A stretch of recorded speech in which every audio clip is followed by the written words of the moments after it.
Praise the Lord. സ്നേഹമുള്ളവരെ, തിരുനാളുകൾ എന്ന Bible പഠന പരമ്പരയിലേക്ക് സ്വാഗതം. ഇന്ന് നമ്മൾ പഠന വിഷയമാക്കുന്നത് വിശുദ്ധ യൗസേപ്പ് പിതാവിൻ്റെ തിരുനാളാണ്. യൗസേപ്പ് പിതാവ്, ഔസേപ്പ് പിതാവ് എന്നൊക്കെ നമ്മൾ വിശേഷിപ്പിക്കും.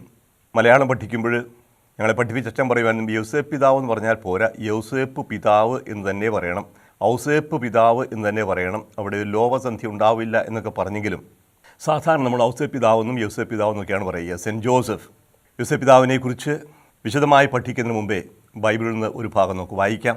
വിശുദ്ധ മത്തായി എഴുതിയ സുവിശേഷം അധ്യായം 1 തിരുവചനങ്ങൾ 18 മുതൽ 25 വരെ. യേശു ക്രിസ്തുവിൻ്റെ ജനനം ഇപ്രകാരമായിരുന്നു. അവൻ്റെ മാതാവായ മറിയവും ജോസഫും തമ്മിലുള്ള വിവാഹ നിശ്ചയം കഴിഞ്ഞിരിക്കെ അവർ സഹവസിക്കുന്നതിന് മുമ്പ് അവൾ പരിശുദ്ധാത്മാവിനാൽ ഗർഭിണിയായി കാണപ്പെട്ടു. അവളുടെ ഭർത്താവായ ജോസഫ് നീതിമാനാകയാലും അവളെ അപമാനിതയാക്കാൻ ഇഷ്ടപ്പെടായികയാലും അവളെ രഹസ്യമായി ഉപേക്ഷിക്കാൻ തീരുമാനിച്ചു. അവൻ ഇതേക്കുറിച്ച് ആലോചിച്ചുകൊണ്ടിരിക്കെ കർത്താവിൻ്റെ ദൂതൻ സ്വപ്നത്തിൽ പ്രത്യക്ഷപ്പെട്ട് അവനോട് പറഞ്ഞു, ദാവീദിൻ്റെ പുത്രനായ ജോസഫ്, മറിയത്തെ ഭാര്യയായി സ്വീകരിക്കാൻ ശങ്കിക്കേണ്ട. അവൾ ഗർഭം ധരിച്ചിരിക്കുന്നത് പരിശുദ്ധാത്മാവിൽ നിന്നാണ്. അവൾ ഒരു പുത്രനെ പ്രസവിക്കും. നീ അവന് യേശു എന്ന് പേരിടണം. എന്തെന്നാൽ അവൻ തൻ്റെ ജനത്തെ അവരുടെ പാപങ്ങളിൽ നിന്ന് മോചിപ്പിക്കും. കന്യക ഗർഭം ധരിച്ച് ഒരു പുത്രനെ പ്രസവിക്കും. ദൈവം നമ്മോടുകൂടെ എന്നർത്ഥമുള്ള എമ്മാനുവേൽ എന്നവൻ വിളിക്കപ്പെടും എന്നു കർത്താവ് പ്രവാചകൻ മുഖേന അരുളി ചെയ്തത് പൂർത്തിയാകാൻ വേണ്ടിയാണ് ഇതെല്ലാം സംഭവിച്ചത്. ജോസഫ് നിദ്രയിൽ നിന്നുണർന്ന് കർത്താവിൻ്റെ ദൂതൻ കൽപ്പിച്ചതുപോലെ പ്രവർത്തിച്ചു. അവൻ തൻ്റെ ഭാര്യയെ സ്വീകരിച്ചു. പുത്രനെ പ്രസവിക്കുന്നതുവരെ അവളെ അവൻ അറിഞ്ഞില്ല. അവൻ ശിശുവിന് യേശു എന്ന് പേരിട്ടു. ദൈവവചനമാണ് നാം കേട്ടത്. സ്നേഹമുള്ളവരെ, തിരുനാളുകളെക്കുറിച്ചുള്ള പഠനത്തിൻ്റെ അവസാന ഭാഗത്ത് ഏതാനും ചില വിശുദ്ധരെക്കുറിച്ചുകൂടി പഠിക്കുന്നത് ഉചിതമാണെന്ന് തോന്നി. പരിശുദ്ധ കന്യകാമറിയത്തെക്കുറിച്ച് നമ്മൾ 3 ധ്യാനങ്ങൾ നടത്തുകയുണ്ടായി. പരിശുദ്ധ അമ്മ കഴിഞ്ഞാൽ ഏറ്റവും കൂടുതൽ ആദരിക്കപ്പെടേണ്ട വ്യക്തിയാണ് യൗസേപ്പ് പിതാവ്. പക്ഷേ യൗസേപ്പ് പിതാവിനെക്കുറിച്ച് അധികമൊന്നും അറിയാറില്ല, പറയാറില്ല എന്നുള്ളതാണ് വാസ്തവം. വളരെ പ്രസിദ്ധയായ ഒരു ഭാര്യയുടെ തികച്ചും അജ്ഞാതനായൊരു ഭർത്താവ് എന്ന് വേണമെങ്കിൽ യൗസേപ്പ് പിതാവിനെ വിശേഷിപ്പിക്കാവുന്നതാണ്. യൗസേപ്പ് പിതാവിനെ ഒരു വലിയ അത്ഭുത പ്രവർത്തകനായി ആരും കാണാറില്ല. ഔസേപ്പ് പിതാവിൻ്റെ മാധ്യസ്ഥം തേടി അധികമാരും എങ്ങും പോകാറുമില്ല. ഒരുപാടൊന്നും അറിയപ്പെടാത്ത വ്യക്തിയാണ്. ബൈബിളിലും അധികമൊന്നും യൗസേപ്പ് പിതാവിനെക്കുറിച്ച് പറയുന്നില്ല. പക്ഷേ പറയുന്ന കാര്യങ്ങൾ വളരെ ശ്രദ്ധേയമാണ്. ദൈവം ആ വ്യക്തിയെ ഏൽപ്പിച്ച ദൗത്യം മറ്റാരും ഏറ്റെടുത്തതിനേക്കാളും വലിയ ദൗത്യമായിരുന്നു. നമുക്ക് ഈ ബൈബിൾ വിവരണത്തിലൂടെ ഒന്ന് കടന്നു പോകാം. അതിനു മുമ്പേ അല്പം ചരിത്രം ഓർക്കുന്നത് നല്ലതാണ്. യൗസേപ്പ് പിതാവിൻ്റെ 2 തിരുനാളുകളാണ് സഭയിൽ ആഘോഷിക്കുന്നത്. ഒന്ന് മാർച്ച് മാസം 19-ാം തീയതി യൗസേപ്പ് പിതാവിൻ്റെ മരണത്തിരുനാൾ. അത് പുരാതനമായൊരു തിരുനാളാണ്. അതേസമയം വളരെ ആധുനികമായ ഒന്നാണ് മെയ് 1-ാം തീയതി. മെയ് മാസം 1-ാം തീയതി അഖില ലോക തൊഴിലാളി ദിനമായി ആചരിച്ചിരുന്നൊരു കാലഘട്ടത്തിൽ വിശ്വാസികൾ അകന്നകന്നു പോകുന്നൊരു സാഹചര്യത്തിൽ, പ്രത്യേകിച്ചും തൊഴിലാളികൾ, ക്രിസ്തീയ സഭയ്ക്ക് തൊഴിലുമായും തൊഴിലാളികളുമായും യാതൊരു ബന്ധവുമില്ല, മുതലാളിമാരുടെ പക്ഷത്താണെന്ന് വിചാരിച്ചിരുന്നൊരു കാലഘട്ടത്തിൽ തൊഴിലിനോടും തൊഴിലാളിയോടുമുള്ള സഭയുടെ ബൈബിളിൻ്റെ ആഭിമുഖ്യം ഊന്നിപ്പറയുന്നതിന് വേണ്ടി ദൈവം എല്ലാവരുടെയും ദൈവമാണെന്നും പ്രത്യേകിച്ചും ദൈവം മനുഷ്യനായി അവതരിക്കുന്ന തൊഴിലാളിയായിട്ട് ആണെന്നും സൂചിപ്പിക്കാൻ വേണ്ടി മെയ് മാസം 1-ാം തീയതി തൊഴിലാളിയായ വിശുദ്ധ യൗസേപ്പ് പിതാവിൻ്റെ തിരുനാളും ആഘോഷിക്കുന്നുണ്ട്. അപ്പോൾ ഈ യൗസേപ്പ് പിതാവിൻ്റെ മരണത്തിരുനാളും തൊഴിലാളിയായ വിശുദ്ധ യൗസേപ്പ് പിതാവിൻ്റെ തിരുനാൾ മെയ് മാസം 1-ാം തീയതി. ഈ 2 തിരുനാളുകളാണ് യൗസേപ്പ് പിതാവിൻ്റെ പേരിൽ ഉള്ളത്. യൗസേപ്പ് പിതാവിനെക്കുറിച്ച് കാര്യമായിട്ടൊന്നും തന്നെ ബൈബിളിൽ ഇല്ല എന്ന് പറയുമ്പോഴും മറിയവുമായി വിവാഹ വാഗ്ദാനം ചെയ്യപ്പെട്ടവനായിരുന്നു. അതിനുശേഷം ഈജിപ്തിലേക്കുള്ള പലായനത്തിൻ്റെ കാര്യത്തിലും ജോസഫ് പരാമർശ വിഷയമാകുന്നുണ്ട്. ഇപ്പോൾ ബൈബിളിലേക്ക് കടന്നു വരുന്നതിന് മുമ്പേ നമുക്ക് പരിചയമുള്ള ചില ചിത്രങ്ങളുണ്ടല്ലോ. ഉണ്ണിയെ കയ്യിലെടുത്ത് മറുകൈയിൽ ഒരു തളിർത്ത വടിയും പിടിച്ചു നിൽക്കുന്ന ചിത്രമാണ് പൊതുവേ നമുക്ക് പരിചിതമായിട്ടുള്ളത്. യൗസേപ്പ് പിതാവിനെ പൊതുവേ വൃദ്ധനായിട്ടാണ് കാണുക. ഒരു വൃദ്ധൻ ഒരു ശിശുവിനെയും കയ്യിൽ പിടിച്ച് ഒരു വടിയും കയ്യിൽ പിടിച്ച് നിൽക്കുന്ന ചിത്രമാണ് പൊതുവേ യൗസേപ്പ് പിതാവ് ചിത്രമായിട്ട് കാണുക. അപ്പോൾ ശിശു ജനിക്കുമ്പോൾ യോസഫ് വൃദ്ധനായിരുന്നോ? ഒരു വയസ്സനെയാണോ പരിശുദ്ധ കന്യകാമറിയത്തിൻ്റെ ഭർത്താവായി തിരഞ്ഞെടുത്തത്? ഈ വയസ്സനാണോ ഈജിപ്തിലേക്ക് പലായനം ചെയ്തത് എന്നൊക്കെ ചോദിക്കാൻ സാധ്യതയുണ്ട്. എങ്ങനെയാണ് ഈ വയസ്സൻ്റെ ചിത്രവും വടിയുടെ ചിത്രവും ഒക്കെ കടന്നു വരിക? ഇതൊക്കെ ഒരു അപ്പോക്രിഫ എന്ന് പറയുന്ന അപ്രാമാണിക ഗ്രന്ഥത്തിൽ നിന്ന് വന്നതാണ്. യാക്കോബിൻ്റെ സുവിശേഷം എന്നറിയപ്പെടുന്ന ഒരു അപ്രാമാണിക ഗ്രന്ഥം. അതിൽ മാതാവിനെക്കുറിച്ചും യോസഫിനെക്കുറിച്ചും വളരെ വിശദമായ പരാമർശമുണ്ട്. മാതാവുമായി ബന്ധപ്പെട്ടതാണ് ഈ യോസഫിൻ്റെ പരാമർശം തന്നെ. ആ സുവിശേഷപ്രകാരം വൃദ്ധരായ അന്ന യോവാക്യം ദമ്പതികൾക്ക് അവരുടെ വാർദ്ധക്യത്തിൽ ദൈവത്തിൻ്റെ പ്രത്യേകമായ പരിഗണനയാൽ ലഭിച്ച ഒരു ശിശുവാണ് മറിയം. ആ ശിശുവിനെ ജനനം മുതലേ ദൈവത്തിന് വേണ്ടി പ്രതിഷ്ഠിച്ചിരുന്ന വാഗ്ദാനം ഉണ്ടായിരുന്നു. ഞങ്ങൾക്കൊരു ശിശുവിനെ കിട്ടുകയാണെങ്കിൽ ആ ശിശുവിനെ ദൈവത്തിന് സമർപ്പിക്കാം. സാമുവേലിൻ്റെ അമ്മ ചെയ്ത നേർച്ച പോലെ സാമുവേലിൻ്റെ അമ്മ ദൈവത്തിന് മുമ്പിൽ ഒരു നേർച്ച നേർന്നു, എനിക്കൊരു ശിശുവിനെ തരികയാണെങ്കിൽ അവനെ ഞാൻ ദൈവശുശ്രൂഷയ്ക്കായി സമർപ്പിക്കും. ഈ ഒരു പ്രവൃത്തിയുടെ അനുകരണമായിട്ടാണ് ഈ അപ്പോക്രിഫായിൽ മാതാവിൻ്റെ മാതാപിതാക്കന്മാർ ചെയ്ത വാഗ്ദാനം. ഞങ്ങൾക്കൊരു ശിശുവിനെ നൽകുകയാണെങ്കിൽ ദൈവശുശ്രൂഷയ്ക്കായിട്ട് സമർപ്പിക്കാം.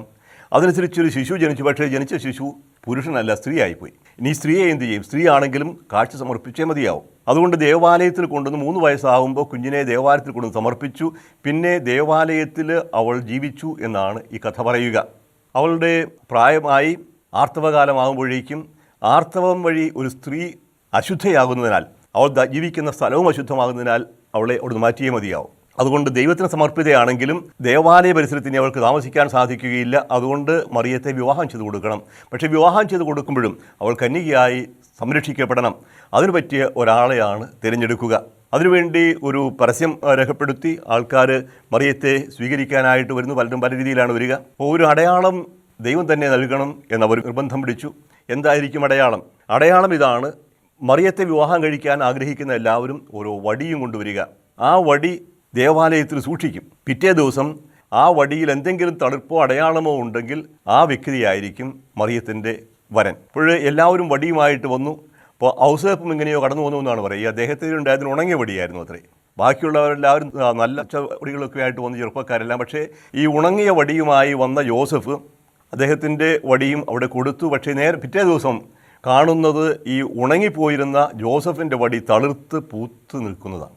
അതാണ് വടിയുടെ സ്ഥാനം. പക്ഷേ ഇതിൻ്റെ പശ്ചാത്തലം നമുക്കറിയാം, പഴയ നിയമത്തിലുള്ളതാണ്. അഹറോനെതിരായുണ്ടായൊരു വലിയ വിവാദത്തിൽ അഹറോനെ മാത്രമാണോ ദൈവം നിശ്ചയിച്ചിരിക്കുന്നത്, ഞങ്ങളെല്ലാവരും പുരോഹിതന്മാരല്ലേ എന്ന് വിവാദം ഉണ്ടായപ്പോൾ ദൈവം തിരഞ്ഞെടുക്കുന്നവനാണ് ദൈവത്തിൻ്റെ പുരോഹിതൻ എന്ന് സൂചിപ്പിക്കാൻ മോശ ആവശ്യപ്പെട്ടതാണ് ഈ വടി. അപ്പോൾ ഇങ്ങനെ അഹറോൻ്റെ വടി മാത്രം തളിർത്തിരിക്കുകയും മറ്റെല്ലാം തളിർക്കാതിരിക്കുകയും ചെയ്തുകൊണ്ട് ഒരു അടയാളമായി മാറി അഹറോനാണ് ദൈവത്തിൻ്റെ പുരോഹിതൻ. ഇങ്ങനെ ഈ സാമുവേലിൻ്റെ പുസ്തകത്തിൽ നിന്നും അഹറോനെ സംബന്ധിച്ച പരാമർശത്തിൽ നിന്നും കടമെടുത്തുകൊണ്ട് കുരുത്തെടുത്ത ഒരു കഥയാണ്, ഐതിഹ്യമാണ് ഔസേപ്പിൻ്റെ വാർദ്ധക്യവും തളിർത്ത വടിയും. ഇതിന് ചരിത്രപരമായ ഒരു യാഥാർത്ഥ്യമുള്ളതായി ആരും വിശ്വസിക്കുന്നില്ല. പക്ഷേ ഇതൊരു നല്ല പ്രതീകമാണ്, നല്ല വടിയാണ്. അപ്പോൾ ഔസേപ്പ് വൃദ്ധനായിരുന്നു അല്ലയോ? സാധാരണ രീതിയിൽ വൃദ്ധരല്ല വിവാഹം കഴിക്കുക. ജോസഫിനെക്കുറിച്ച് സുവിശേഷം പറയുന്നത് അവൾ യോസേപ്പിന് വിവാഹ വാഗ്ദാനം ചെയ്യപ്പെട്ടിരുന്ന ഒരു സ്ത്രീയാണ്. സാധാരണ രീതിയിൽ വിവാഹ വാഗ്ദാനം നടക്കുന്നത് 14-15 വയസ്സുള്ള കാലഘട്ടത്തിലാണ് പെൺകുട്ടികൾ.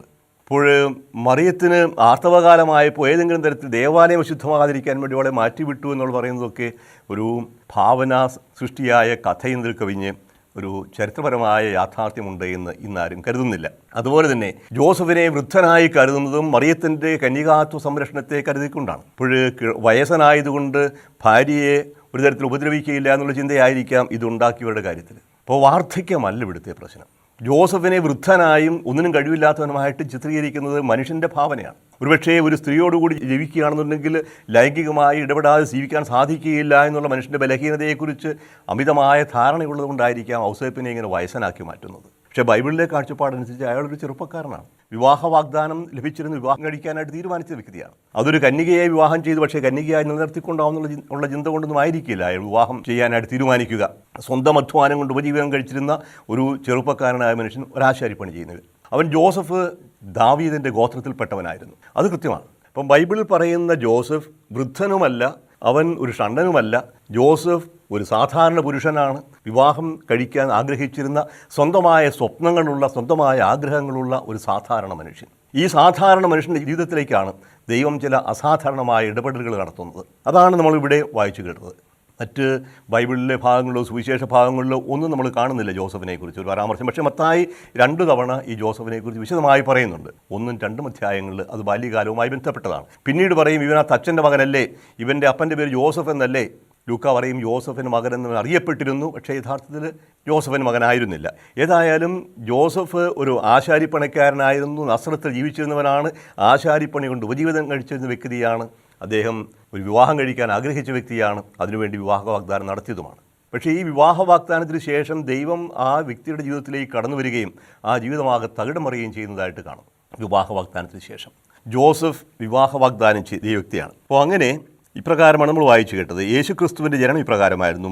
അവൻ്റെ മാതാവായ മറിയവും ജോസഫും തമ്മിലുള്ള വിവാഹം നിശ്ചയം കഴിഞ്ഞിരിക്കെ അവർ സഹവസിക്കുന്നതിന് മുമ്പ് അവൾ പരിശുദ്ധാത്മാവിനാൽ ഗർഭിണിയായി കാണപ്പെട്ടു. ലൂക്കായുടെ സുവിശേഷം കൂടി ചേർത്ത് വായിക്കുകയാണെങ്കിൽ ഇവിടെ വളരെ ദുഃഖകരമായൊരു യാഥാർത്ഥ്യം പ്രത്യക്ഷമാകും. വിവാഹ വാഗ്ദാനത്തിന് തൊട്ടു പിന്നാലെയാണ് മറിയം നസ്രത്തിൽ നിന്ന് ദീർഘമായൊരു യാത്ര നടത്തുക. അത് ഏതാണ്ട് 140ഓളം കിലോമീറ്റർ തെക്ക് ഐൻ കരീം എന്ന് പറയുന്ന പട്ടണത്തിലേക്ക്, ജെറൂസലത്തു നിന്നും ഏകദേശം 7 കിലോമീറ്റർ തെക്ക് പടിഞ്ഞാറായിട്ടുള്ള സഖറിയ എലിസബത്ത് ദമ്പതികൾ ജീവിച്ചിരുന്ന ഗ്രാമത്തിലേക്ക് നസ്രത്തിൽ നിന്ന് അവൾ പോവുകയാണ് വിവാഹ വാഗ്ദാനം കഴിഞ്ഞതിന് ശേഷം. ആ യാത്രയ്ക്ക് ശേഷം അവൾ മടങ്ങി വരുന്നത് ഗർഭിണിയായിട്ടാണ്. ഒരുപക്ഷെ അവൾ നാട്ടിലെത്തുന്ന മുമ്പ് തന്നെ ഈ വാർത്ത പ്രചരിച്ചിരിക്കും. വിവാഹ വാഗ്ദാനം കഴിഞ്ഞ സ്ത്രീ വരനറിയാതെ നാടുവിട്ടു പോവുകയും ഗർഭിണിയാവുകയും ചെയ്തിരിക്കുന്നു. എന്താണ് ജോസഫ് ചിന്തിക്കേണ്ടത്? പരിശുദ്ധാത്മാവിനാൽ ഗർഭിണിയായി പരിശുദ്ധാത്മാവിനും മറിയത്തിനുമേ അറിയൂ, ജോസഫിന് അറിയില്ല. താൻ വിവാഹ വാഗ്ദാനം കൊടുത്ത് ഭാര്യയായി സ്വീകരിക്കാൻ പോകുന്ന യുവതി ഒരു ദീർഘയാത്രയ്ക്ക് പോയിരിക്കുന്നു, അവളോട് ഗർഭിണിയായിരിക്കുന്നു എന്ന വാർത്ത കിട്ടുമ്പോൾ ഏതു പുരുഷനാണ് അത്ഭുതപ്പെടാതിരിക്കുക? മറിയത്തെ സംശയിക്കാൻ അയാൾക്ക് കാരണമൊന്നുമില്ല, അറിയാവുന്ന വ്യക്തിയാണ്. പക്ഷേ എന്നാലും ഈ സംഭവം എങ്ങനെ വിശദീകരിക്കും? എന്താണ് ഇതിൻ്റെ പോംവഴി? ഇവിടെ ഒരു അവിഹിത ബന്ധം നടന്നിരിക്കുന്നു എന്നതിന് തക്കതായ തെളിവുകളാണ്. അവൾ ഗർഭിണിയാണെന്നുണ്ടെങ്കിൽ ആരെങ്കിലും വഴിയല്ലാണ്ട് ഗർഭിണിയാവുകയില്ല, താനതിന് ഉത്തരവാദിയല്ല. അപ്പോൾ ഈ ഒരു സാഹചര്യത്തിൽ ബൈബിൾ നൽകുന്ന വ്യക്തമായൊരു തീരുമാനമുണ്ട്. ഭാര്യയെ സംശയിച്ചാൽ എന്താണ് സംഭവിക്കുന്നത്? നിയമാവർത്തന പുസ്തകം 22-ാമത്തെ അധ്യായത്തിൽ ദാമ്പത്യ വിശ്വസ്തത എന്നൊരു ടൈറ്റിലിൽ കൊടുക്കുന്നൊരു കാര്യമുണ്ട്. 22-ാമത്തെ അധ്യായം 13 മുതൽ 21 വരെയുള്ള വാക്യങ്ങളാണ്. പ്രസക്തമായ ഭാഗം ഞാൻ വായിക്കട്ടെ. വിവാഹം ചെയ്തത് ഭാര്യയെ പ്രാപിച്ചതിന് ശേഷം അവളെ വെറുക്കുകയും അവളിൽ ദുർനടപ്പ് ആരോപിക്കുകയും ഞാൻ ഈ സ്ത്രീയെ ഭാര്യയായി സ്വീകരിച്ചു, എന്നാൽ അവളെ സമീപിച്ചപ്പോൾ അവൾ കന്യകയായിരുന്നില്ല എന്ന് പറഞ്ഞ് അവൾക്ക് ദുഷ്കീർത്തി വരുത്തുകയും ചെയ്താൽ അവളുടെ പിതാവും മാതാവും അവളെ പട്ടണവാതിക്കൽ ശ്രേഷ്ഠന്മാരുടെ അടുത്ത് കൊണ്ടുചെന്ന് അവളുടെ കന്യകാത്വത്തിനുള്ള തെളിവുകൾ കൊടുക്കണം. അവളുടെ പിതാവ് ഇപ്രകാരം പറയണം: ഈ കന്യകാത്വത്തിനുള്ള തെളിവുകൾ ഇവയെല്ലാമാണ് എന്ന് പറഞ്ഞ് പട്ടണത്തിലെ ശ്രേഷ്ഠന്മാരുടെ മുമ്പിൽ വസ്ത്രം വിരിച്ച് വയ്ക്കണം. അപ്പോൾ ആ പട്ടണത്തിലെ ശ്രേഷ്ഠന്മാർ കുറ്റക്കാരനെ പിടിച്ച് ചാട്ട കൊണ്ടടിക്കണം. ഇസ്രായേൽ കന്യകളിൽ ഒരുവൾക്ക് ദുഷ്കീർത്തി വരുത്തി വെച്ചതിനാൽ അവനിൽ നിന്ന് 100 ഷെക്കൽ വെള്ളി പിഴയായി വാങ്ങി യുവതിയുടെ പിതാവിന് കൊടുക്കണം. ജീവിതകാലം മുഴുവൻ അവൾ അവൻ്റെ ഭാര്യയായിരിക്കും, പിന്നീട് ഒരിക്കലും അവളെ ഉപേക്ഷിക്കരുത്.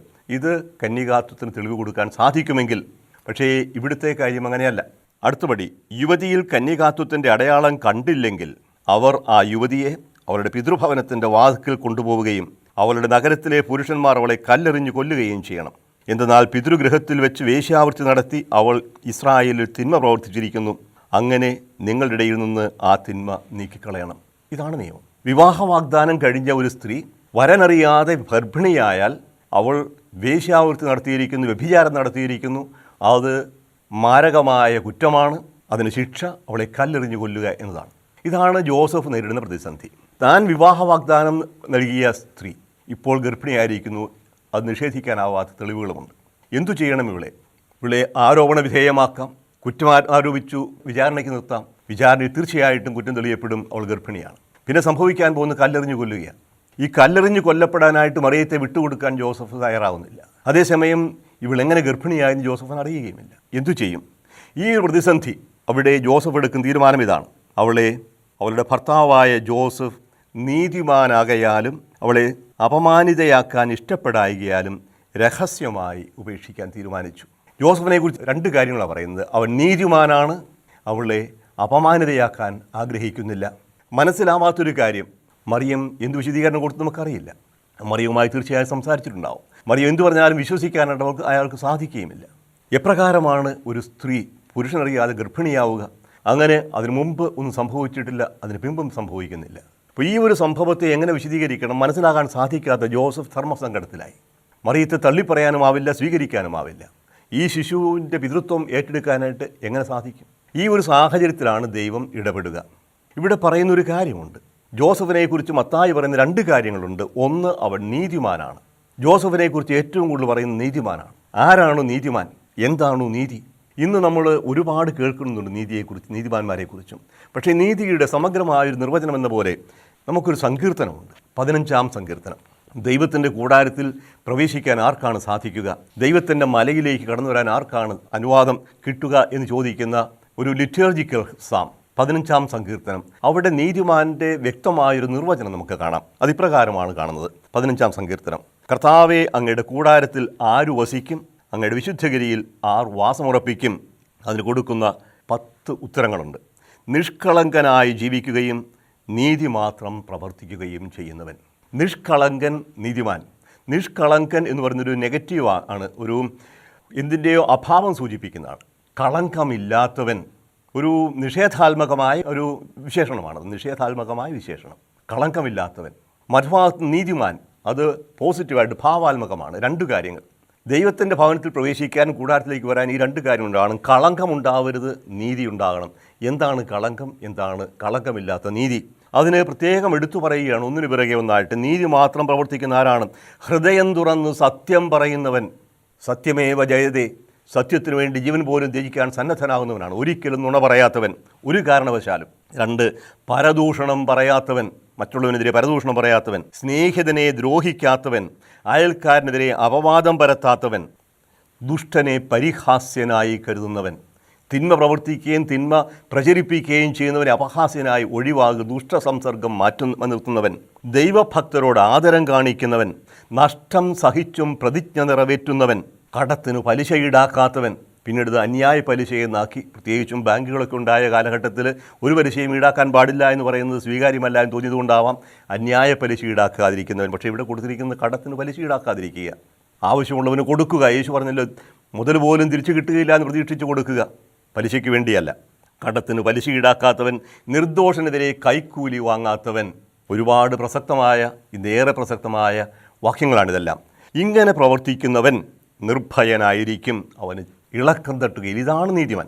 ഇപ്രകാരം ഒരു വ്യക്തിയാണ് ജോസഫ്. അന്യനെതിരെ പരദൂഷണം പറയാത്തവൻ, നീതി മാത്രം പ്രവർത്തിക്കുന്ന, സത്യം മാത്രം പറയുന്നവൻ, നഷ്ടം സഹിച്ചും പ്രതിജ്ഞ നിറവേറ്റുന്നവൻ. ഇപ്രകാരം ഒരു നീതിമാനാണ് ജോസഫ്. ആരെയും കുറ്റപ്പെടുത്താൻ, ആരെയും അവഹേളിക്കാൻ അവൻ തയ്യാറാവുകയില്ല. നഷ്ടം സഹിച്ചും പ്രതിജ്ഞ നിറവേറ്റാൻ തയ്യാറാകുന്നവനാണ്. ഇപ്രകാരം നീതിമാനാണ് ജോസഫ്. ജോസഫിൻ്റെ ജീവിതം നമുക്ക് ഏറ്റവും പ്രസക്തമാകുന്നതും ഈ ഒരു നീതിബോധത്തിലാണ്. അപ്പോൾ നീതിമാനാകുന്നു. മറിയത്തെ അപഹാസ്യയാകാൻ, അപമാനിതയാക്കാൻ വിട്ടുകൊടുക്കാൻ തയ്യാറല്ല. എന്തു വന്നാലും ഇവളെ കല്ലെറിഞ്ഞു കൊടുക്കാനായിട്ട് ഞാൻ വിട്ടുകൊടുക്കുകയില്ല. പക്ഷേ എന്തു ചെയ്യണമെന്നറിയില്ല. ഈ ഒരു സാഹചര്യത്തിൽ നീറുന്ന മനസ്സുമായി കഴിയുകയാണ് ജോസഫ്. തീരുമാനമെടുക്കാൻ സാധിക്കാത്ത രാത്രികൾ. അപ്പോഴാണ് ദൈവം ഇടപെടുക. ദൈവത്തിൻ്റെ ഇടപെടൽ ജോസഫിൻ്റെ ജീവിതത്തിൽ ധാരാളമായി കാണും. ജോസഫിനൊരു പൂർവ്വ ജോസഫ്. അദ്ദേഹവും സ്വപ്നത്തിൻ്റെ ആളായിരുന്നു. സ്വപ്നത്തിലൂടെ ദൈവം സംസാരിക്കുന്നു, സ്വപ്നത്തിലൂടെ വ്യാഖ്യാനിച്ചു കൊടുക്കുന്നു. അപ്പോൾ ഇവിടെ ഈ ജോസഫിന് ദൈവത്തിൻ്റെ സ്വപ്നമുണ്ടാവുകയാണ്. ദൈവത്തിന് പ്രത്യക്ഷപ്പെട്ട് പറഞ്ഞു, നീ ശങ്കിക്കേണ്ട, നീ മറിയത്തെ ഭാര്യയായി സ്വീകരിക്കാൻ ശങ്കിക്കേണ്ട, കാരണം അവൾ ഗർഭം ധരിച്ചിരിക്കുന്ന പരിശുദ്ധാത്മാവിൽ നിന്നാണ്. ജോസഫ് അത് വിശ്വസിച്ചു. അപ്പോൾ ജോസഫ് നീതിമാനാണ്. 2, ജോസഫ് വിശ്വസിക്കുന്ന മനുഷ്യനാണ്. അസാധ്യമെന്ന് തോന്നുന്നതും അവൻ വിശ്വസിച്ചു, കാരണം ദൈവത്തിന് അസാധ്യമായിട്ടൊന്നുമില്ല. ദൈവത്തിൽ നിന്നുണ്ടാകുന്ന വെളിപാട് അവൻ സ്വീകരിക്കാൻ തയ്യാറായി. കന്യ ഗർഭം ധരിച്ച് പുത്രനെ പ്രസവിക്കും, അവൻ എമ്മാനുവേൽ എന്ന് വിളിക്കപ്പെടുന്ന പ്രവചനം പൂർത്തിയാകാൻ വേണ്ടിയാണ് സംഭവിച്ചത് എന്ന് ജോസഫ് മനസ്സിലാക്കുന്നു. അതിന് ജോസഫ് സമ്മതം കൊടുക്കുകയാണ്. ആ സമ്മതം കൊടുക്കുമ്പോൾ ഒരു കാര്യം കൂടി സംഭവിക്കുന്നുണ്ട്. ഈ ദൂതൻ പറയുന്നുണ്ട്, നീ അവന് പേര് കൊടുക്കണം, നീ അവന് യേശു എന്ന് പേരിടണം, കാരണം അവൻ തൻ്റെ ജനത്തെ രക്ഷിക്കുന്നവനാണ്. അപ്പോൾ രക്ഷിക്കാൻ പോകുന്ന ഈ ശിശു ദൈവത്തിൻ്റെ പുത്രനാണ്, അവനെ എൻ്റെ മകനായി ഞാൻ സ്വീകരിക്കണം. വലിയ ഒരു വിളിയും വലിയൊരു ദൗത്യവുമാണ് ജോസഫിനെ ഏൽപ്പിക്കുക. ദൈവത്തിൻ്റെ പുത്രനെ സ്വന്തം പുത്രനായി സ്വീകരിച്ചു വളർത്തുക. ഒരു ഭാഗത്തു നിന്ന് വലിയ അപകടവും വലിയ ത്യാഗങ്ങളും ആവശ്യപ്പെടുന്നു, മറുഭാഗത്തു നിന്ന് വലിയ മഹത്വവും വലിയ ദാനവും ദൈവത്തിൽ നിന്ന് കിട്ടുന്നു. അവന് നീ പേരിടണം. ഇനി അങ്ങോട്ടുള്ള ജീവിതം ജോസഫിനെ സംബന്ധിച്ച് ദൈവത്തിന് സമർപ്പിക്കപ്പെട്ട ജീവിതമാണ്. മറിയം തൻ്റെ ജീവിതം ദൈവത്തിന് സമർപ്പിച്ചതുപോലെ ജോസഫ് തൻ്റെ ജീവിതം ദൈവത്തിന് സമർപ്പിക്കുകയാണ്. വൃദ്ധനായതുകൊണ്ടല്ല, വിവാഹത്തിന് കഴിവില്ലാത്തത് കൊണ്ടല്ല, ലൈംഗികമായൊരു കുഞ്ഞിന് ജന്മം നിൽക്കാൻ സാധ്യതയില്ലാത്തത് കൊണ്ടുമല്ല ജോസഫ് സ്വീകരിക്കുന്നത്. ദൈവം പ്രത്യേകമായി വിളിച്ചു. അതുകൊണ്ട് തന്നെ അവൻ ബ്രഹ്മചാരിയായി ജീവിക്കാൻ തീരുമാനിച്ചു. തൻ്റെ മകനായി ജനിക്കാൻ പോകുന്ന ശിശുവിൻ്റെ പിതൃത്വം ജോസഫ് ഏറ്റെടുക്കുകയാണ് നിയമത്തിൻ്റെ മുമ്പിൽ. ദാവീദിൻ്റെ പുത്രനായ ജോസഫ് എന്നാണ് ദൂതൻ ജോസഫിനെ വിളിക്കുന്നത്. ദാവീദിൻ്റെ പുത്രൻ, സകല പ്രവചനങ്ങളെയും അനുസ്മരിക്കുന്നതാണ്.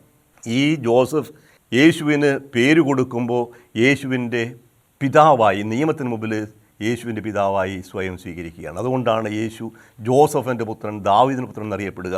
മനുഷ്യരക്ഷയ്ക്കായി കടന്നു വന്ന് ദാവീദിൻ്റെ പുത്രനായി തീരുന്നത് ജോസഫിലൂടെയാണ്. അപ്പോൾ ഒരു വലിയ ഒരു കണക്റ്റിംഗ് ലിങ്ക്, ഒരു ചങ്ങലയിലെ ഒരു കണ്ണിയാണ്, പ്രധാനപ്പെട്ട കണ്ണിയാണ് ജോസഫ്. രണ്ടാമത്തെ സംഭവം ജോസഫിനെ നമ്മൾ കാണുന്നത് ഈജിപ്തിലേക്കുള്ള പലായനത്തിലാണ്. ജ്ഞാനികൾ കിഴക്ക് നിന്ന് വന്നു, യേശുവിനെ ആരാധിച്ചു, സ്വീകരിച്ചു. അതിനുശേഷം വരുന്ന ദൂതൻ്റെ സന്ദേശമുണ്ട്. 13-ാമത്തെ വാക്യം, 2-ാം അധ്യായം 13-ാമത്തെ വാക്യം. അവർ പോയി കഴിഞ്ഞപ്പോൾ കർത്താവിൻ്റെ ദൂതൻ സ്വപ്നത്തിൽ പ്രത്യക്ഷപ്പെട്ട് ജോസഫിനോട് പറഞ്ഞു, എഴുന്നേറ്റ് ശിശുവിനെയും അമ്മയെയും കൂട്ടിക്കൊണ്ട് ഈജിപ്തിലേക്ക് പലായനം ചെയ്യുക.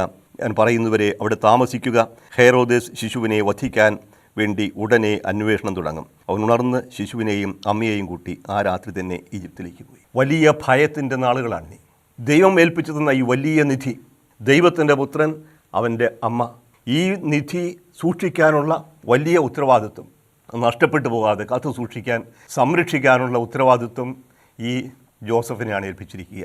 നസ്രത്തിലെ ആ മഹാതച്ചൻ. അദ്ദേഹം ഒന്നും ചോദിക്കുന്നില്ല, സംശയങ്ങളില്ല, ചോദ്യങ്ങളില്ല, അനുസരണം മാത്രം. ജീവനും കൊണ്ട് പോവുകയാണ്. തന്നെ ഏൽപ്പിച്ചിരിക്കുന്ന ഈ വലിയ ജീവൻ സമ്പത്ത്, ഈ വലിയ നിക്ഷേപം സൂക്ഷിക്കാനായി ഈജിപ്തിലേക്ക് പലായനം ചെയ്തു. ഇവിടെയാണ് വാസ്തവത്തിൽ നമ്മൾ പിതാവിൻ്റെ മഹത്വം കാണും. ജോസഫിനെ പിതാവായി കാണുമ്പോൾ ഒരപ്പൻ്റെ ആകുലതയും അപ്പൻ്റെ വ്യഥയും അപ്പൻ്റെ കരുതലുമൊക്കെ നമ്മളിവിടെ കാണും. മാതാവ് നമുക്കൊരുപാട് മധ്യസ്ഥയാണ്, അടുത്താണ്. പക്ഷേ ഈ ജോസഫ് കടന്നുപോയ വേദനകളും ജോസഫ് കടന്നുപോയ ദുഃഖങ്ങളും ഭയങ്ങളും നമ്മൾ പലപ്പോഴും കാണാതെ പോകും. അപ്പോൾ ജോസഫ് പിതാവാണ്, അറിയപ്പെടാത്തൊരു പിതാവ്. ആ പിതാവ് നമുക്ക് എന്നൊരു മാതൃകയാണ്. ഔസേപ്പ് പിതാവ് എന്ന് പറയും. കേരളത്തിൽ പ്രത്യേകിച്ചും സിറോ മലബാർ സഭയിൽ ഔസേപ്പ് പിതാവിന് ഒത്തിരി സ്ഥാനമുണ്ട്. കർമ്മലിയത്താ സഭയുടെ പ്രധാന നവീകരണത്തിന് തുടക്കം കുറിച്ച അമദ്രസിയാണ് ജോസഫിൻ്റെ ഭക്തി അധികം പ്രചരിപ്പിച്ചത്. അതുപോലെ തന്നെ പിന്നീട് OCD കർമ്മലിത്താക്കാരും തുടർന്ന് CMI സഭക്കാരും പ്രത്യേകിച്ച് അതിൻ്റെ തുടക്കം കുറിച്ച ചാവറ കുര്യാക്കോസ് ഏലിയാസ് പിതാവും വിശുദ്ധ യോസേപ്പ് പിതാവിൻ്റെ ഭക്തരായിരുന്നു, പ്രചാരകരായിരുന്നു. അതുകൊണ്ട് തന്നെ തിരുക്കുടുംബ ഭക്തിയും യോസേപ്പ് പിതാവിനോടുള്ള ഭക്തിയും കേരളത്തിൽ പ്രചരിക്കുകയുണ്ടായി. ഇന്നും യോസേപ്പ് പിതാവ് നമുക്ക് മധ്യസ്ഥനാണ്. നമ്മുടെ ജപമാലയിൽ ഇന്നും യോസേപ്പ് പിതാവിനെ നമ്മൾ അനുസ്മരിക്കുന്നുണ്ട്. അപ്പോൾ യോസേപ്പ് പിതാവ് തിരുക്കുടുംബത്തിൽ സംരക്ഷകനായിരുന്നു, കന്യാവ്രതക്കാരുടെ കാവൽക്കാരനായിരുന്നു, ഏതു ത്യാഗവും ഏറ്റെടുക്കാൻ സന്നദ്ധനായിരുന്നു. ഈ ശക്തമായ ഒരു സാന്നിധ്യം നമുക്കിപ്പോഴൊരു മാധ്യസ്ഥമാണ്. അപ്പോൾ യോസേപ്പ് പിതാവിനെ ഒരു അത്ഭുത പ്രവർത്തകനായിട്ടല്ല കാണുക, ഒരു തൊഴിലാളിയായിട്ടാണ്. സ്വന്തം അധ്വാനം കൊണ്ടൊരു കുടുംബത്തെ പോറ്റിയവൻ, ഏതു സാഹസത്തിനും മുന്നിടുന്നവൻ, കുഞ്ഞുങ്ങളെയും ഭാര്യയെയും രക്ഷിക്കാൻ വേണ്ടി ഏത് സാഹസത്തിലേക്കും പോകാൻ തയ്യാറാകുന്നവൻ. ആ സംരക്ഷണം ഇന്ന് നമുക്ക് വേണം. അതുകൊണ്ടാണ് സഭയുടെ കാവൽക്കാരനെന്ന് മധ്യസ്ഥനെന്ന് യോസേപ്പ് പിതാവിനെ വിശേഷിപ്പിക്കുക. അപ്പോൾ യോസേപ്പ് പിതാവിൻ്റെ മാതൃകയും മധ്യസ്ഥവും നമുക്ക് സഹായകമാകട്ടെ, പ്രചോദനമാകട്ടെ. നമുക്ക് ഒരു നിമിഷം പ്രാർത്ഥിക്കാം. കാരുണ്യവാനും സ്നേഹനിധിയുമായ ദൈവമേ, അങ്ങയുടെ പൈതൃകമായ പരിപാലനയുടെ ദൃശ്യമായൊരടയാളമായി യോസേപ്പ് പിതാവിനെ ഞങ്ങൾക്ക് നൽകിയതിന് ഞങ്ങൾ അങ്ങേക്ക് നന്ദി പറയുന്നു. കഠിനമായ അധ്വാനത്തിലൂടെ ഒരു കുടുംബത്തെ പോറ്റിയ, വലിയ സാഹസത്തിലൂടെ, ക്ലേശങ്ങളിലൂടെ ആ കുടുംബത്തിന്, പ്രത്യേകിച്ചും അങ്ങയുടെ പുത്രന് സംരക്ഷണം നൽകിയ ആ പിതാവിൻ്റെ മാതൃക ഞങ്ങൾക്ക് പ്രചോദനമാകട്ടെ. ആ പിതാവിൻ്റെ മധ്യസ്ഥം ഞങ്ങൾക്ക് സഹായകമാകട്ടെ. യോസേപ്പ് പിതാവെ, ഞങ്ങൾക്ക് വേണ്ടി പ്രത്യേകമായിട്ട് മധ്യസ്ഥം വഹിക്കണമേ. തൊഴിലിനോടും തൊഴിലാളികളോടും വലിയ താല്പര്യവും സ്നേഹവും ആഭിമുഖ്യവും കാത്തു സൂക്ഷിക്കാൻ അവിടെ ഞങ്ങളെ സഹായിക്കണമേ. നിത്യം പിതാവും പുത്രനും പരിശുദ്ധാത്മാവുമായ സർവേശ്വര. ആമേൻ.